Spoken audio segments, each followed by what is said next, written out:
For years, she walked the shadowed streets of the city, selling her body not because she desired that life, but because survival had cornered her there. Every night stripped something away: self-respect, hope, innocence, yet morning always came, forcing her to gather what little was left and continue. People looked at her with judgment sharpened by convenience.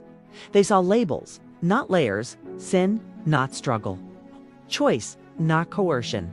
No one ever asked the question that mattered most: what pain pushed her here?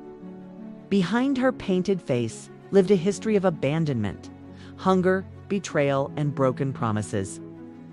Life had taught her early that dignity was a luxury reserved for those born into safety. Then one day the rhythm of her life broke. A wealthy man crossed her path. He was known throughout the city for his generosity. Newspapers praised his charity. Crowds admired his speeches. He donated publicly, smiled often, and wore morality like a tailored suit. To the world, he was proof that goodness still lived among power. Something in her eyes unsettled him. Perhaps it was the exhaustion that no makeup could hide. Perhaps it was guilt recognizing a suffering that wealth could not erase. Or perhaps he saw in her a mirror of himself, someone who had escaped poverty but never fully escaped shame. Whatever the reason, he did something no one else had ever done. He didn't bargain, he didn't judge, he took her hand. That single act, simple yet revolutionary, changed the trajectory of her life. He led her away from the streets she believed were her permanent address. He offered her shelter, safety, and something far rarer than money: respect. And then he did the unthinkable. He married her. The city whispered. Some praised his mercy. Others questioned his judgment. But for her, none of it mattered. For the first time, she woke up without calculating survival. For the first time, she owned dresses not meant to be torn off. For the first time, she felt seen not as a body, but as a woman. She believed she had been redeemed. She believed she had been saved.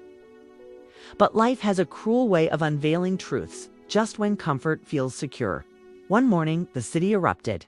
The same newspapers that once celebrated him now screamed headlines of corruption. The wealthy benefactor, the moral icon, had been arrested. His empire, built on charitable images, stood exposed as a house constructed with illicit money, bribery, and betrayal of public trust. Everything collapsed overnight. She rushed to see him in custody. Behind iron bars sat a man she barely recognized. His tailored confidence had dissolved into trembling silence. The eyes that once held power now searched desperately for reassurance.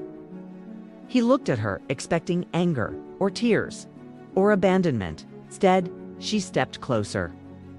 Her voice was calm, so calm it terrified him. She said softly, "If you were going to feed me with illicit money, then what was wrong with the money I earned?"